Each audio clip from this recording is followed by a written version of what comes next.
Bonjour à tous et merci d'être là pour cette rencontre littéraire avec Juan Manuel de Prada. Juan Manuel de Prada, bonjour. On est accompagné, je continue les présentations, par Marie Vire, qui est lectrice, qui va nous lire un petit passage dans quelques instants, et par Pascal Faugère, qui assurera l'interprétariat aujourd'hui. Voilà, on a 1 heure et donc on va pouvoir évoquer, traverser un petit peu l'œuvre de Juan Manuel de Prada et évoquer plus particulièrement son dernier roman que je tiens ici, Une imposture. C'est aux éditions du Seuil. C'est un roman paru en France en 2014, en 2012 en Espagne. Ici, c'est une traduction très belle d'ailleurs de Gabriel Iacouli. Ce qu'on peut dire déjà pour poser rapidement quelques jalons, Juan Manuel de Prada, vous êtes né en 1970, vous êtes espagnol, vous êtes écrivain, éditorialiste, critique. C'est donc une vie littéraire riche qui épouse plusieurs formes d'écriture. Concernant plus particulièrement Une imposture, c'est un roman sur les masques, sur les faux-semblants, et où l'imposture prend aussi plusieurs formes. J'imagine que des gens ici l'ont lu, pour d'autres c'est peut-être un peu plus abstrait, donc peut-être ce qu'on peut faire tout de suite, c'est commencer par le moment de lecture qui va permettre de poser le décor et de savoir de quoi on parle. Pour le dire rapidement, on suit la trajectoire, on est en 1942 à Madrid, la trajectoire d'Antonio, qui est un petit malfrat, et qui a comme ça un plan pour détrousser les bourgeois, et c'est de s'aider d'une jeune fille qui s'appelle Carmen pour appâter et séduire les bourgeois, et charge à lui derrière de donner le bon coup de massue au bon moment pour pouvoir récupérer l'argent, récupérer la montre, récupérer tout ça. Donc peut-être que Marie va pouvoir nous lire l'extrait et puis on en parlera après avec Juan Manuel. Carmen apprit vite à se débrouiller en présence des riches provinciaux en recourant à un mélange de minauderie et de sans-gêne, de candeur et d'impudeur qui excitait immanquablement leur lubricité. Elle apprit aussi à les reconnaître avec la même promptitude et la même sagacité qu'Antonio, à les prendre au filet, comme si elle n'avait fait ça toute sa vie, à sembler rougir ou être complaisamment surprise pour masquer le dégoût que lui inspiraient leurs avances. Elle les appâtait dans les cafés de la rue d'Alcalá, au rond-point de San Luis ou aux alentours de la Plaza de las Ventas, en liant incidemment conversation avec eux de manière à titiller leur flair de prédateurs. Elle faisait celle à qui une amie a posé un lapin, ou qui a semé un parent gênant, ou un prétendant obtus qui ignorait ses rebuffades, ou celle qui profitait de quelques heures de liberté pendant que les patrons qu'elle prétendait servir étaient allés au théâtre. Pour que la comédie fût plus crédible, et aussi pour encourager les rupins qui préféraient, pour leurs aventures sans lendemain, avoir affaire à des petites mains ou à des boniches, elle se gardait de toute prétention, dévoilant d'emblée son appartenant aux couches populaires, et ne se montrait un peu plus pudique ou un peu plus effrontée que si le micheton s'emballait ou se renfermait.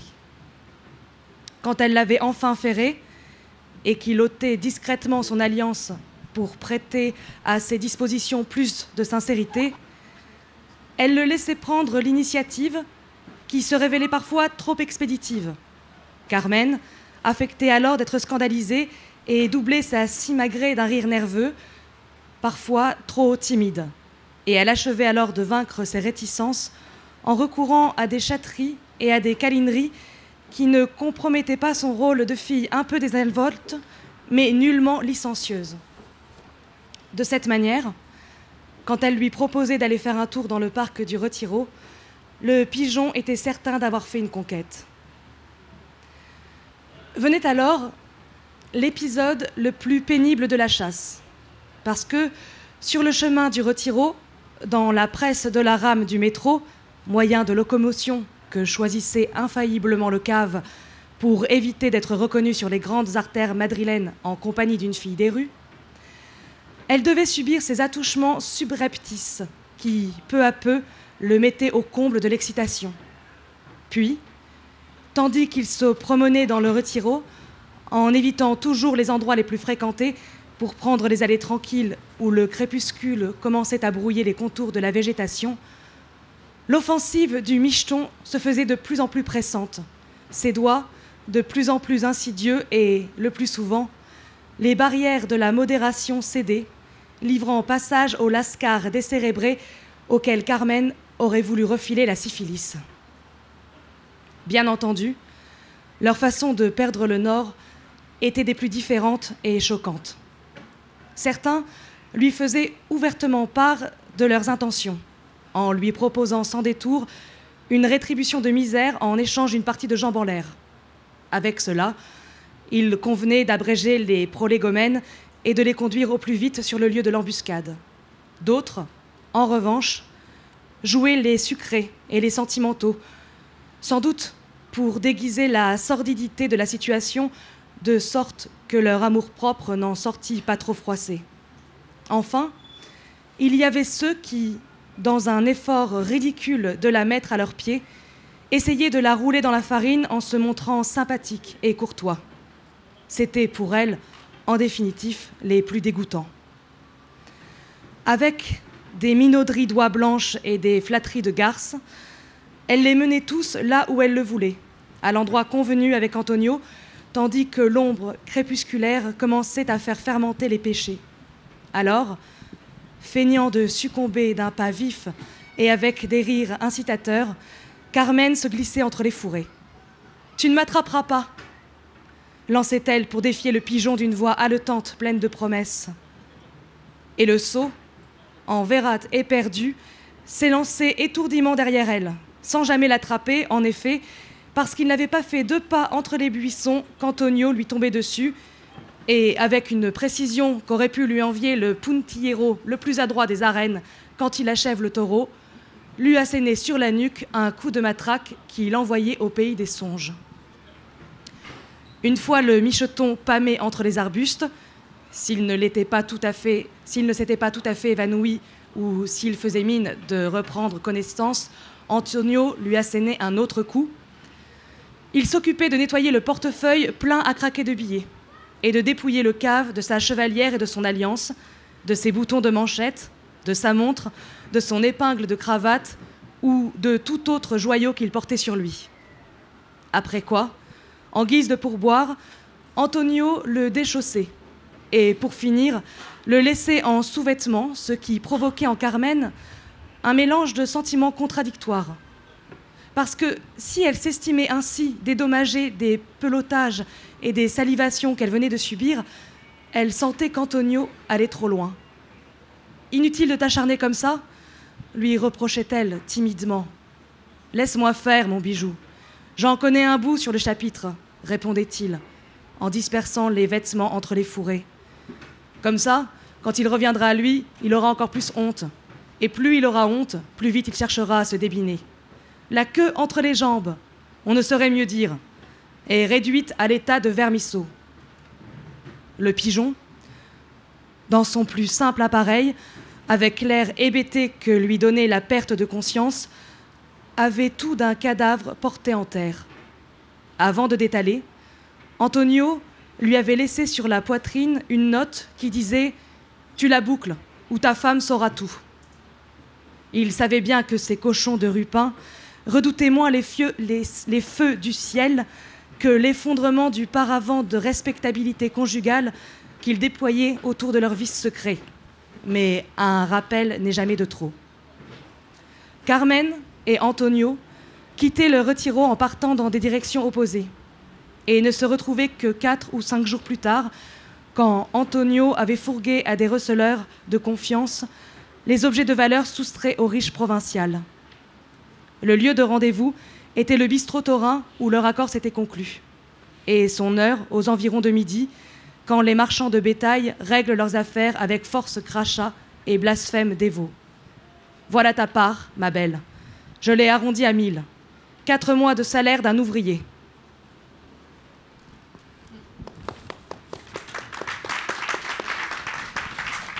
Merci Marie. Alors, on voit avec cet extrait, vous comprenez un petit peu le manège donc, qui se met en place entre Antonio et Carmen, qui est donc sa complice. Peut-être, Juan Manuel de Prada, on peut commencer par le commencement, à savoir qu'effectivement c'est la première imposture du roman, mais il y en a d'autres, et la plus grande imposture du texte concerne plutôt une usurpation d'identité qui viendra plus tard. Peut-être commencer par le titre original. Alors je vais parler sous le contrôle de Pascal parce que mon accent n'est pas terrible, mais c'est Me hallará la muerte. C'est pas le même titre que le titre français, qui est une imposture. Je voudrais savoir ce que Juan Manuel pense de ce titre. Est-ce que ça lui évoque au regard de son roman? Bueno, vamos a ver. Ante todo, bonjour. Merci beaucoup. Je suis très honoré d'être ici. Merci pour votre assistance. Pour moi, c'est très important d'être ici parce que je suis un grand admirateur de la littérature française et je suis très, très honoré d'être ici. Cambiando ya al español, porque mi francés, a pesar de haberse nutrido en la lectura de los maestros, es penoso. Je passe à l'espagnol puisque mon français est un petit peu difficile, bien qu'il se soit nourri de maîtres de la littérature française. Alors, cette histoire de changement de titre entre le titre original en espagnol et le titre en traduction française. Me hallará la muerte es un verso del himno falangista, del Cara al Sol. Alors en fait, le titre espagnol, Me hallará la muerte, est en fait un vers de l'hymne phalangiste, Cara al Sol, donc le visage face au soleil, et ce même hymne a déjà été utilisé par d'autres écrivains, des vers différents. C'est le cas par exemple de Juan Marché qui avait utilisé l'un des vers. Si ils te disent que je suis tombé, qui était donc le titre et un autre vers. Y bueno, en la novela tiene mucha presencia la falange a través del episodio. Alors évidemment, cet hymne phalangiste a été très populaire sous Franco. Dans le livre, il y a bien sûr cette présence de la phalange sur l'épisode du livre qui concerne la division Azul. Et le titre en espagnol a bien sûr une résonance toute particulière, mais ce n'est absolument pas le cas en France, puisque personne n'a dans son subconscient cet hymne-là. A mí, mi editora, Annie Morvan, que está entre el público, aunque no la veo, pero, está aquí en primera fila. Alors en fait, ce changement de titre m'a été suggéré par mon éditrice qui est ici présente, voilà, premier rang.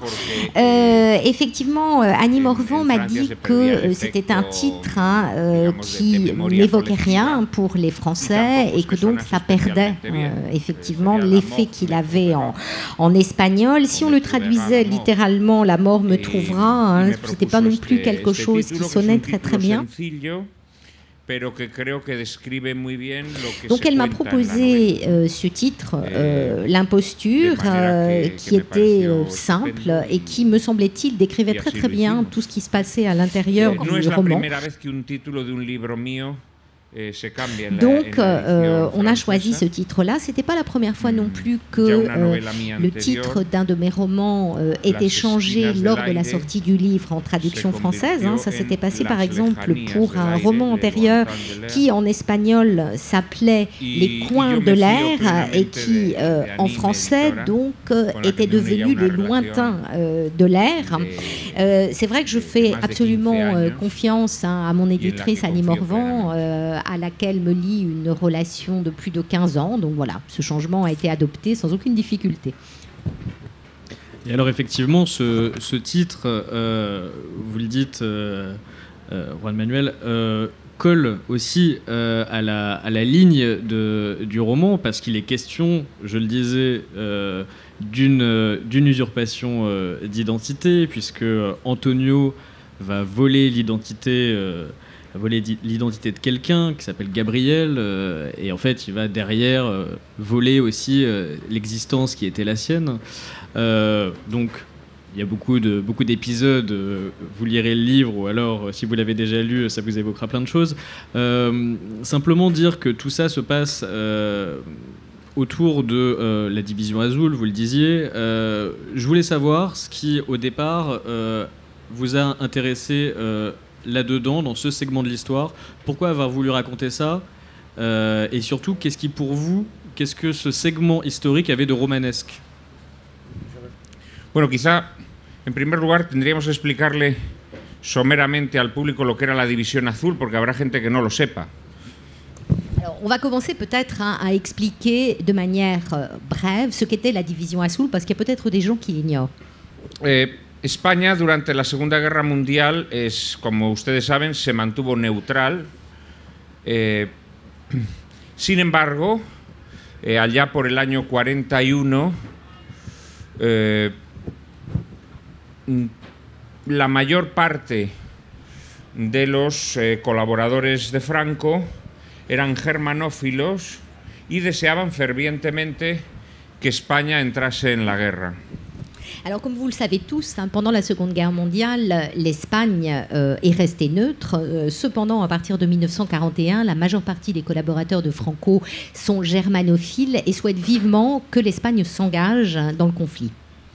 Cuando Alemania rompe sus alianzas con la Unión Soviética e invade Rusia, en España estalla un gran fervor anticomunista. Y los sectores más germanófilos del régimen le piden a Franco que España entre en guerra. Alors, quand l'Allemagne rompt son alliance avec l'URSS et commence à envahir la Russie, avec l'URSS. Avec l'URSS. No estaba Rusia.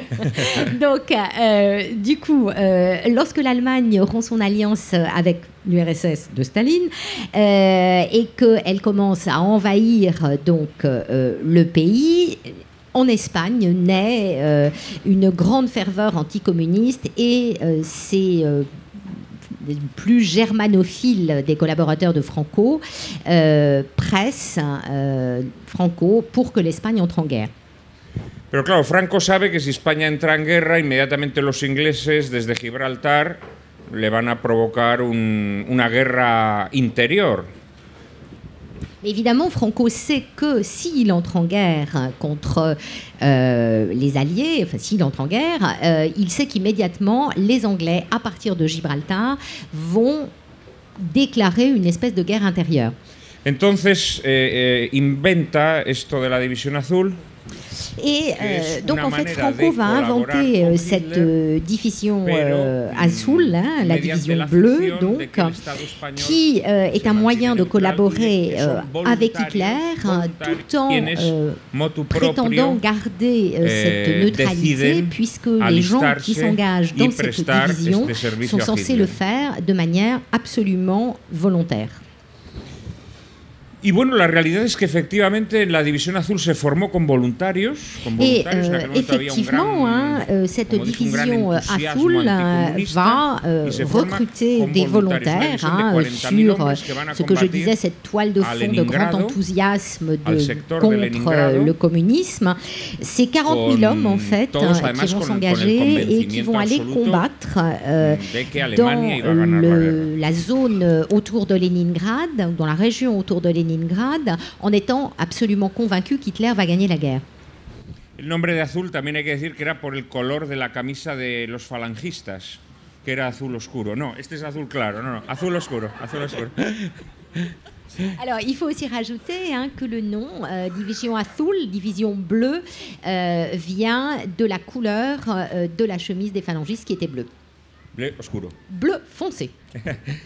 Y lo que ocurre es que, claro, cuando Alemania empieza a perder la guerra, en el año 42 y en el año 43 de forma muy marcada, y en el frente ruso empieza a haber muchísimas bajas, reclutar voluntarios para la División Azul se hace cada vez más difícil, porque ya están volviendo muchos heridos diciendo que aquello es el infierno. Et à partir de 1942, en fait, quand l'Allemagne commence à subir de fortes pertes de guerre, et plus encore en 1943, il va devenir difficile de recruter des volontaires pour la division Azul, puisqu'il y a beaucoup de gens qui rentrent blessés en Espagne et qui disent que c'est juste l'enfer. Y en estos últimos relevos de soldados, de voluntarios, ya se empiezan a incorporar gentes de lo más variopinto, incluidos algunas personas que huían de la justicia y que se alistaban para librarse pues, de problemas que pudieran tener en España, ¿no? Et donc, effectivement, à partir de ce moment-là, parmi les volontaires, en fait, on recrute de manière extrêmement large, et y compris des gens qui ont commis un certain nombre de délits et veulent fuir la justice. A mí el tema de la División Azul me parece muy novelesco. Me parece muy novelesco, en primer lugar, porque aquellos hombres que se alistaron en la División Azul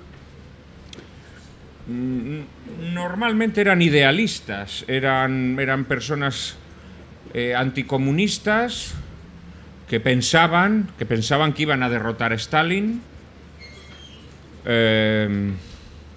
y claro, se tropezaron con una guerra brutal en la que murieron muchísimos, en la que otros muchos fueron heridos, en la que otros sufrieron lesiones diversas por las bajas temperaturas. En fin, se encontraron con el infierno. Entonces esa mezcla de ese idealismo ideológico que se tropieza de bruces con la dura realidad, ya de por sí es un componente muy novelesco.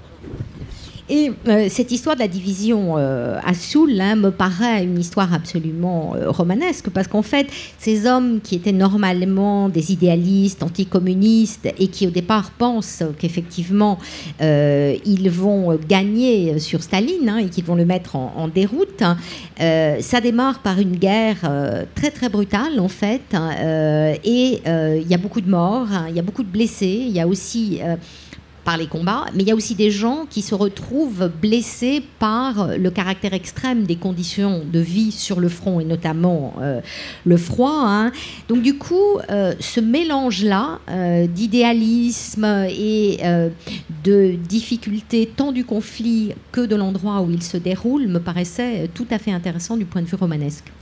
Pero lo más novelesco para mí, desde mis intereses como escritor, es el problema moral que se plantea a las personas, a los seres humanos, ce qui m'intéresse le a quienes plus, pueden mover razones nobles o razones puramente alimenticias. Mucha de la gente que se alistó en la División Azul lo hacía porque era una manera de ganarse la vida, porque recibían un buen sueldo de Alemania. El conflicto que se plantea entre personas vont se retrouver, en fait, tous ces engagés, certains pour des raisons nobles, on va dire, d'autres pour des raisons complètement alimentaires, parce qu'en fait, les soldats de la division Azul recevaient une solde extrêmement intéressante, pécuniairement parlant, de la part des Allemands.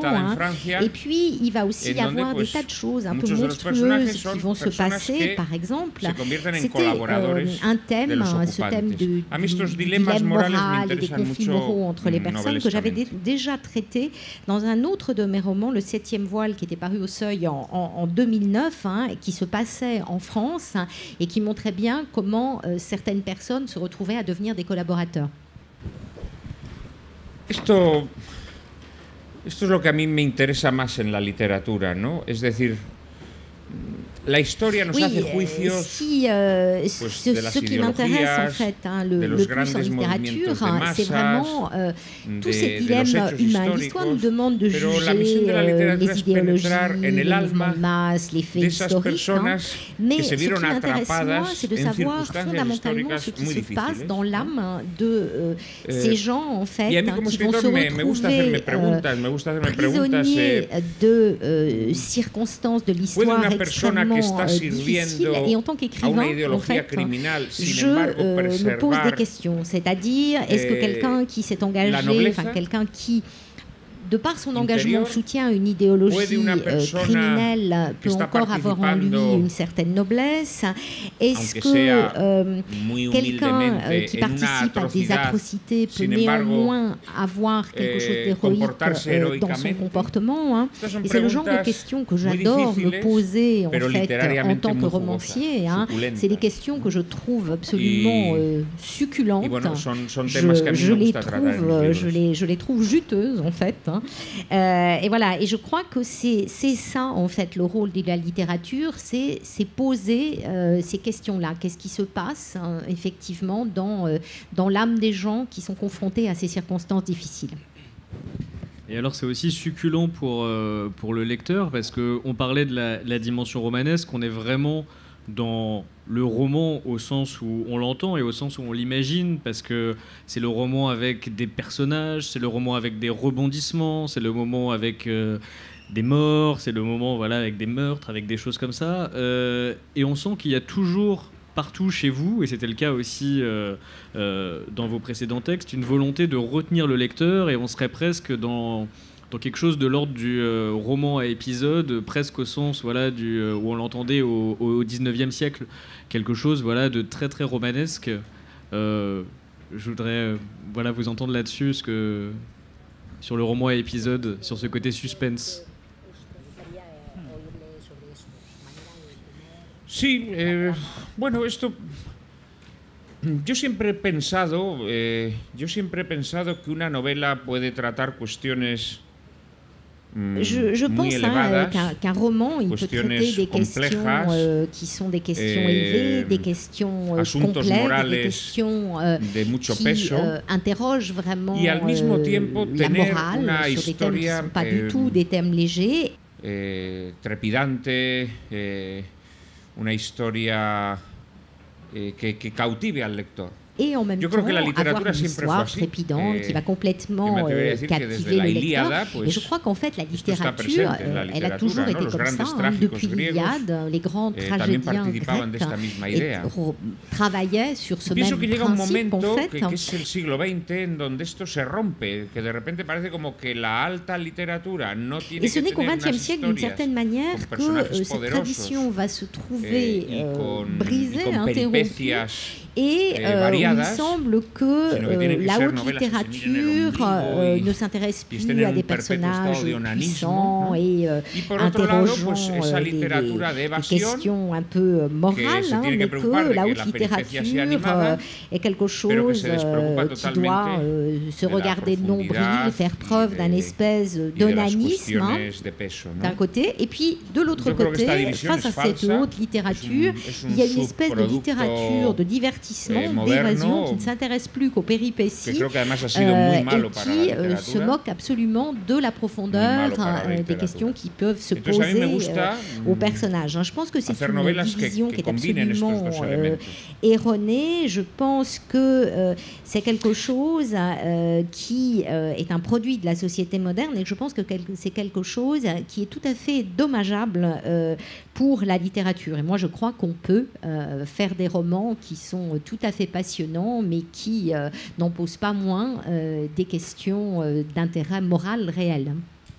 Yo esta novela, Me hallará la muerte o In imposture, la concebí como una novela sobre, yo me atrevería a decir, el mayor pecado de la humanidad, de los seres humanos, y desde luego el pecado contra el que Jesucristo combatió más, que es el fariseísmo. El fariseísmo de los fariseos. El fariseísmo. Alors en fait, je crois que ce roman, il parle en fait du plus grand péché de l'humanité, ce pourquoi Jésus-Christ a combattu, c'est-à-dire le pharisianisme. C'est ça. Et en fait, si on relit les évangiles, on s'aperçoit que vraiment c'est contre ça que lutte Jésus tout le temps. Le pharisianisme, il est très présent dans la société espagnole. Je crois qu'en général, ça va même au-delà de l'Espagne, c'est quelque chose de très présent dans nos sociétés modernes, dans toute l'Europe, et j'ai voulu donner en fait une forme littéraire à cette question-là, à la lutte contre cette tendance-là en prenant un personnage qui effectivement va se travestir et masquer ce qu'il est, ce qu'il a fait. Hay muchos acontecimientos históricos que demuestran este fariseísmo, ¿no? España, en 1941, oui, et effectivement, hein, je crois qu'il y a beaucoup de faits historiques où on constate ce pharisianisme. Et par exemple, si on prend cette division à Soule, hein, en 1941, l'Espagne est germanophile. En 1943, elle aime les Alliés, l'Espagne. Donc du coup, ces pauvres gars qui vont rentrer après avoir combattu sous la bannière de la division à Soule, on ne va pas les accueillir en héros, on va tout simplement les cacher. Fariseísmo hubo en las otras naciones europeas. Et ce pharisianisme-là, on va pas seulement le voir en Espagne, on va le voir aussi dans toutes les autres nations européennes qui vont passer leur temps à dire pendant la guerre que Franco est un affreux dictateur, mais dès que la guerre est terminée, tout le monde va signer avec lui des traités. Et dès 1950, en fait, l'Espagne est reconnue auprès de l'ONU, elle est reconnue par les États-Unis et tous les pays européens ont leurs ambassades à Madrid. Y farisea era la sociedad española, que todos eran muy católicos. Et ce pharisianisme, on va le trouver aussi lorsqu'on examine la société espagnole. La société espagnole qui est supposément extrêmement catholique. Et puis, quand on examine les choses d'un peu plus près, on voit qu'ils ne croient à rien du tout. Supposément, ils sont très très dévots, mais en fait, ils ont des vies de famille qui ne riment à rien, qui sont très très pénibles pour tous, qui n'ont aucun sens. Il y a une véritable exploitation en fait des gens par la bourgeoisie. Hein. Donc là encore, on est sur un pharisianisme, on est sur de la construction de mythes. Entonces el protagonista de mi novela, cuando vuelve de Rusia, después de ce qui fait que le héros de mon roman, quand il revient en Espagne après plusieurs années passées dans un goulag russe, il s'aperçoit qu'il vient de rentrer dans une société où le pharisianisme règne. Donc, il décide en fait de, comment dire, d'être... Il décide de faire semblant, voilà, merci beaucoup, il décide de faire semblant, il décide de prétendre être une autre personne, hein, et pour que personne ne puisse découvrir finalement qui il est et ce qu'il a pu faire, il va commettre un certain nombre de crimes, d'escroqueries, mais tout ça, ça ne détonne pas du tout dans la société où il vient de rentrer, hein, parce qu'en fait, c'est une société qui est composée d'imposteurs. Et en fait, ce pharisianisme, c'est un pharisianisme qui correspond à l'époque, qui correspond au pays, et l'attitude du héros, elle est dans le sens des choses. Et en même temps, ce qu'on comprend bien, c'est que dans votre cas, et c'était déjà le cas dans le 7e voile, la fiction historique, en tout cas parler d'une époque révolue dans le 7e voile, la France sous l'occupation et ici la division Azul, et le retour au pays, c'est aussi évidemment parler de la société, parler du présent, ou en tout cas le faire d'une manière romancée, parce que vous êtes évidemment, on le sait, éditorialiste, polémiste, ça veut dire quelqu'un qui parle en son nom, qui dit « je », mais ces fictions, à la troisième personne, c'est aussi une manière de dire quelque chose tout le temps de la société dans laquelle on vit. Sí, sin duda, sin duda. Yo creo que un escritor verdadero, más allá de que tenga una dedicación a su arte, Sans aucun doute, hein. Je crois qu'un écrivain, de toute façon, en plus de son implication dans son travail d'écrivain, c'est aussi un homme en fait qui vit dans une époque, qui vit les problèmes de cette époque-là. Hein. Et je dirais que quel que soit le cadre temporel que je choisis pour mes romans, hein, d'une certaine manière, moins comme les autres écrivains d'ailleurs, on parle toujours des problèmes de son temps, on parle toujours de ce qui ne nous plaît pas dans cette époque-là, hein. Et voilà, et je crois qu'on parle effectivement des défauts de notre époque, de ce qui ne va pas.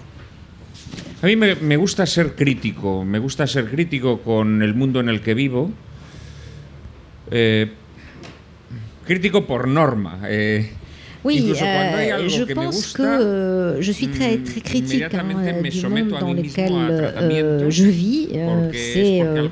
C'est ma norme à moi et d'une certaine manière, lorsque je me surprends à trouver quelque chose de bien dans le moment, dans l'époque que je vis, je me soumets à une espèce de traitement mental, parce que j'ai vraiment l'impression qu'il y a quelque chose qui n'a pas été dans mon fonctionnement habituel. J'ai perdu un peu de ce sens critique. Hein. Je crois que l'écrivain, il doit être en tension avec la société dans laquelle il vit. Pour moi, c'est un espèce de prophète, hein, de prophète Jérémie du temps où il vit, des temps modernes en ce qui me concerne.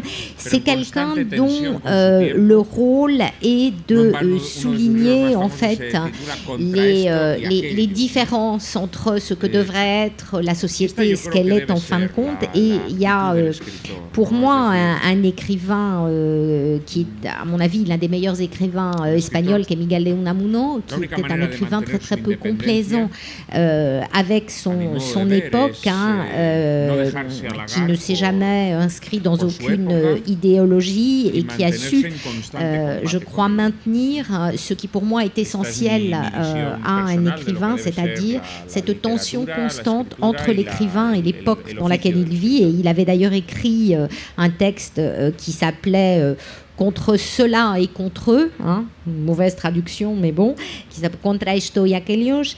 Et je crois que c'est ça l'attitude de l'écrivain, c'est-à-dire c'est cette constante tension de ne pas se laisser quelque part attirer et entraîner par la société dans laquelle on vit, c'est être contre cette société en constant combat. Et je crois que c'est ma vision de la littérature et c'est ma manière d'envisager ce qu'est le métier d'écrivain. Et vos prises de position, justement, vous valent d'être contestées dans votre pays et contestées en dehors des frontières de votre pays, avec ce que ça peut impliquer d'ombrage peut-être sur votre propre littérature, peut-être que parfois votre voix d'éditorialiste, fait un petit peu ombrage aussi à votre littérature. Il y a peut-être, je sais pas, un rejet de certains lecteurs qui se disent ben non, Juan Manuel de Prada, il a ses positions, je ne partage pas ses positions et du coup je ne vais pas lire ses romans. Bueno, puede ser, pero ese lector no merece la pena. Es mejor que no. Yo creo que, es decir, la persona que en tiempos de Zola dejaba de leer a Zola porque fuera dreyfusista, ¿no? Pues se perdía a Zola, ¿no? Oui, je crois que la personne qui en Espagne dejaba de leer au moment où Zola écrivait ses livres, n'a pas voulu le lire parce qu'il était era enemigo del conde de Olivares, se perdía a Quevedo. A raté Zola. la personne qui n'a pas voulu en Espagne lire Quevedo parce que c'était l'ennemi du comte de Linares, il a raté Quevedo. Je crois que des gens qui ont de tels préjugés n'aiment pas vraiment la littérature. Et je crois que moi, un lecteur comme ceux dont je viens de donner l'exemple, ça ne m'intéresse pas en fait, parce que je crois que c'est des lecteurs qui ne sont pas, ce sont des lecteurs qui sont pleins de préjugés d'abord, et je crois que ce sont donc pas de vrais lecteurs. Pour moi, un vrai lecteur, c'est quelqu'un qui cherche, et le vrai lecteur, le vrai chercheur de littérature, c'est pas quelqu'un qui va refuser de lire Bernanos, Mauriac ou Chesterton parce qu'ils sont catholiques. Je crois qu'il y a seulement des gens qui sont bourrés de préjugés qui vont dire moi ces auteurs-là je ne veux pas les lire parce qu'ils sont catholiques, et je crois que c'est dramatique en fait. Et tout comme moi, je me suis jamais dit que j'allais pas lire Zola parce que c'était pas un catholique, et je me suis pas davantage refusé à lire d'autres grands maîtres de la littérature française. Je crois que cette attitude de rejet et de préjugés, elle est assez particulière, elle est assez propre à notre époque, qui est un peu une époque qui est en train de se mourir à mon avis, et je crois que faire montre de tels préjugés, c'est montrer qu'effectivement on a de sérieux problèmes. Por otra parte, los auténticos escritores no son, et je crois que d'un autre côté, les vrais écrivains, ils ne sont pas d'une seule pièce par rapport à l'idéologie. Ce sont des gens qui sont capables de se poser des questions et de se confronter à ces questions de manière absolument sincère. Si on prend par exemple Bernanos, Bernanos était quelqu'un dont l'idéologie le faisait soutenir le camp nationaliste lors de la guerre civile espagnole. Il a d'ailleurs un fils qui s'est engagé pour combattre avec les armées de Franco. Et pourtant, le livre qui a le plus porté atteinte à la réputation de Franco, c'est ce livre, Les grands cimetières sous la lune, où donc Bernanos décrit la réalité de la guerre civile espagnole. C'est le livre qui a le plus porté atteinte à la réputation de Franco. Bernanos, en dépit de son idéologie, en dépit du soutien qu'il apportait au camp nationaliste, a vu la réalité de la guerre civile espagnole et en a témoigné. C'était ça son devoir. Lo mismo podríamos decir con Camus y el comunismo. Quiero decir que con frecuencia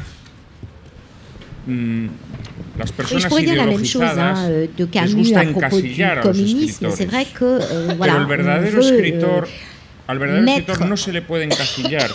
On veut mettre en prison, en fait, les vrais écrivains. On veut, d'une certaine manière, les emprisonner dans une certaine idéologie. Mais les vrais écrivains, ils ont un engagement face à leur œuvre et face à la réalité qui va au-delà des idéologies. Et je crois qu'un lecteur qui ne peut pas dépasser cette question de l'idéologie est un lecteur qui, personnellement, ne m'intéresse pas. Et alors justement, peut-être qu'on peut là en profiter pour bien placer les choses, parce que c'est assez drôle. On dit souvent de vous que vous êtes un écrivain réactionnaire, c'est même écrit dans le programme de la Comédie du Livre, et vous répondez... Anti-moderne. Donc c'est quand même assez... Et ça dit aussi quand même quelque chose de votre humour, je crois, et j'aimerais bien que vous nous expliquiez un petit peu cette nuance qui est quand même assez ténue entre un écrivain réactionnaire et un écrivain anti-moderne. Bueno, yo creo que serían serían términos casi semejantes, lo que pasa que la palabra reaccionario tiene un componente muy negativo. Si ce n'est que le mot réactionnaire a une composante négative, laisse penser à quelqu'un qui d'une certaine manière s'inscrit toujours contre, alors que l'antimoderne est quelqu'un qui va dire mesdames et messieurs, je pense que la modernité est arrivée à son terme, donc je vais vous proposer autre chose. Donc c'est l'antimoderne a en lui quelque chose qui est plus vers les propositions. De hecho, yo me atrevería a decir que la modernidad ha terminado. Eso que llaman la posmodernidad, en el fondo es la negación de la modernidad, porque la posmodernidad niega las categorías de la modernidad por puro aburrimiento, por puro agotamiento, por pura frivolidad. Lo que caracteriza a nuestra época, la posmodernidad, es el derretimiento, es la demolición, digámoslo así, de todos los presupuestos sobre los que se asentó la modernidad. s'est construite la modernité. Entonces, en este sentido, digamos que un antimoderno como yo, lo que añora es la modernidad, porque la modernidad sí se podía combatir. Lo que yo percibo en el mundo en el que vivimos, ce qu'un antimoderne comme moi regrette ou pleure, c'est la modernité, parce que la modernité, on pouvait la combattre en fait. Alors que aujourd'hui, d'une certaine manière, toutes les références philosophiques, théologiques, culturelles, toutes les structures qui vont avec, elles sont toutes par terre, elles se sont toutes défaites, donc il n'y a plus aucune possibilité de combat, et dans aucun domaine. Je vous donne quelques exemples. Si on prend le domaine politique, en fait, les gouvernements, les États sont en fait simplement les esclaves d'une plutocratie internationale qui établit toutes les normes. Si on prend le monde du travail, on a imposé, ou on impose aujourd'hui de nouvelles formes de travail, de nouvelles formes de contrats qui sont toujours plus injuste et toujours plus difficile pour les gens. Mais les syndicats, en fait, ne représentent plus. Les syndicats ont perdu toute force. Donc, ils ne peuvent absolument plus agir pour combattre ces nouvelles règles sur le domaine du travail. Et on pourrait continuer longtemps sur tous les différents secteurs. Et puis, voilà, on a, nous, d'une certaine manière, si on regardait tout ça, on verrait en fait que dans notre monde aujourd'hui, on ne débat plus et que on a là une droite et une gauche en fait qui nous font croire qu'elles se battent sur certaines idées, mais qui en fait sont exactement les mêmes. Hay una novela, et la conclusion. Sí, hay una novela maravillosa de Chesterton, La esfera y la cruz. Se titula, en donde un ateo y un creyente quieren pelearse. Quieren pelearse. Ellos, su deseo es debatir, poner en contraste. Il y a un roman absolument merveilleux de Chesterton qui doit s'appeler La sphère et la croix. En tout cas, dans ce roman, il y a un athée et un croyant qui veulent en découdre d'une certaine manière. Ils veulent débattre, ils veulent mettre leurs idées en confrontation et, si nécessaire, en venir aux mains. Sauf que les modérés ne les laissent pas faire. Les modérés leur disent mais non, il n'y a pas de quoi se battre comme ça. Ça ne sert à rien d'essayer de confronter les idées. Il faut essayer de trouver un moyen de se mettre d'accord. Et en fait, pendant tout le roman, l'athée et le croyant vont essayer de trouver un moyen pour échapper à la vigilance démonérée, pour arriver à vraiment se disputer sur les différentes idées qui sont les leurs, et puis essayer d'arriver en découpe. Et je pense que voilà, notre époque, en fait, elle est caractérisée par ça. Elle est caractérisée par cette présence, en fait, des modérés. On n'entend plus vraiment ni les modernes ni les antimodernes, parce que les postmodernes, en fait, voilà, tous ces gens, tous ces gens qu'on retrouve, par exemple, au Fonds monétaire international, ils ont construit un monde où on ne débat plus, où on ne se dispute plus, en fait. Et du coup, moi, aujourd'hui, ce que je déplore et ce que j'aimerais retrouver, c'est des modernes pour pouvoir discuter avec eux, exprimer des visions contraires, parce que je pense que vraiment de ce débat d'idées surgiraient des bonnes choses et des choses fructueuses. Je pense que l'époque dans laquelle nous vivons a créé une nouvelle forme d'esclavage, et que on vit dans un monde qui a nié les idées sous couvert d'un espèce de pragmatisme qui finalement a entraîné une décadence de la pensée, une décadence de nos sociétés, une espèce de paralysie comme ça généralisée. Et donc, voilà, moi je pense que je suis en fait cet anti-moderne qui aimerait tellement voir devant lui se lever des modernes avec lesquels il pourrait discuter de manière à ce qu'on arrive à sortir de cette post-modernité plutôt repoussante. Digamos que una frase. Digamos que prefiero un mundo donde sus guías sean Zola o Chesterton que un mundo cuya guía es Madame Lagarde. Madame quoi? Lagarde, la del Fondo Monetario Internacional. Ah, si, Christine Lagarde, si. Alors, moi, je préfère une société où effectivement on a Zola et Chesterton plutôt qu'un monde où on n'a que Christine Lagarde. C'est une bien belle conclusion.